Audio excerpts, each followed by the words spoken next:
Le but de cette vidéo est d'introduire les phénomènes périodiques en classe de seconde.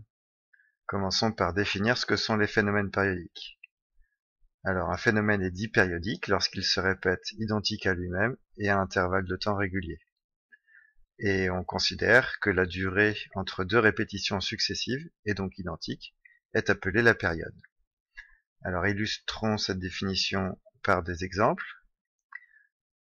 Les phases de la Lune sont un phénomène périodique, et la période est de 29,5 jours. La période est notée avec un T majuscule, c'est-à-dire que tous les 29,5 jours, eh bien, on a une pleine lune, et puis ensuite premier quartier, etc. Un autre exemple de phénomène périodique sont les marées, dont la période, en moyenne, en France, est de 12 heures et 25 minutes. C'est-à-dire que toutes les 12 heures et 25 minutes, on a la marée haute, ou bien toutes les 12 heures et 25 minutes, on a la marée basse. Et pendant cette durée, 12 heures et 25 minutes, eh bien, on a la mer qui se retire, qui remonte, etc. Alors, on travaille dans le domaine de la santé. Voyons s'il existe des phénomènes périodiques qui sont propres au corps humain. Pour cela, on va s'intéresser à un électroencéphalogramme qui mesure l'activité électrique du cerveau et un électrocardiogramme qui mesure l'activité électrique du cœur. Voici une courbe extraite d'un électroencéphalogramme et voici une courbe extraite d'un électrocardiogramme. Sur la courbe de gauche, eh bien, on ne distingue pas de phénomènes qui se répètent au cours du temps, alors que sur la courbe de droite, l'électrocardiogramme, eh bien, on note qu'il y a répétition identique d'un phénomène et la répétition est régulière.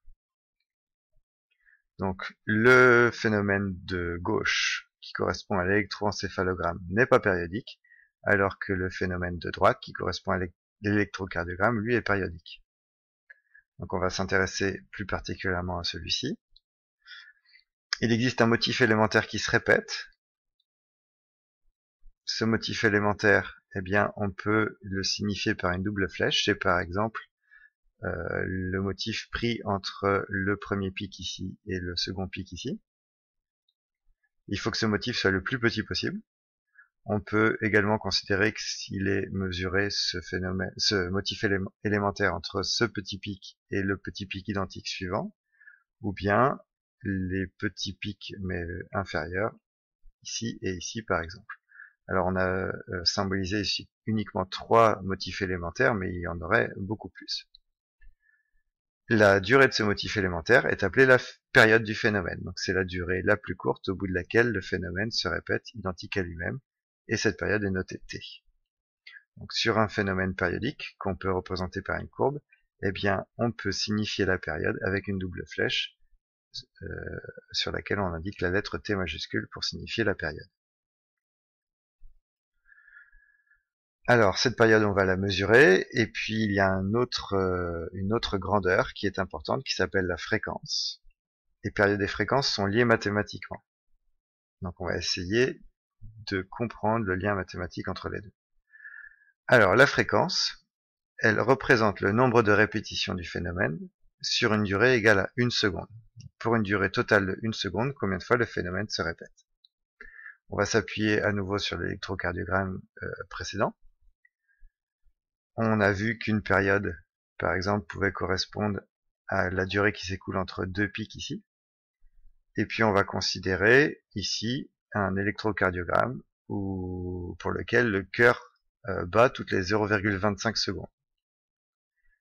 Donc la première période dure 0,25 secondes, la période suivante dure 0,25 secondes, etc. Et au bout de 4 périodes de 0,25 secondes, eh bien on arrive à une durée totale qui est égale à 1 seconde. Donc on est conforme à la définition de la fréquence.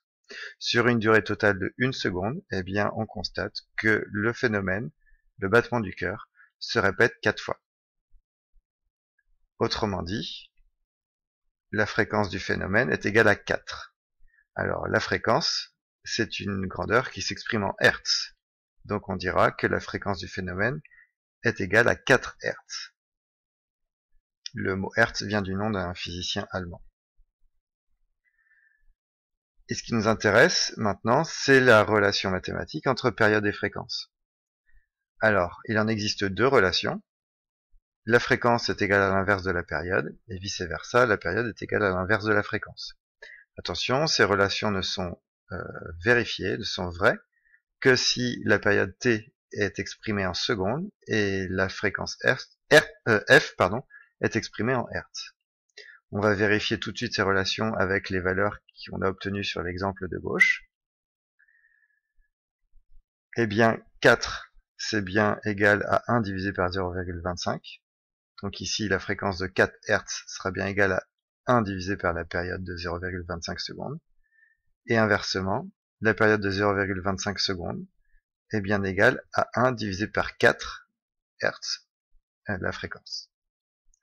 Ces relations seront à connaître, ainsi que les unités des grandeurs, et il faudra savoir les utiliser dans des cas particuliers.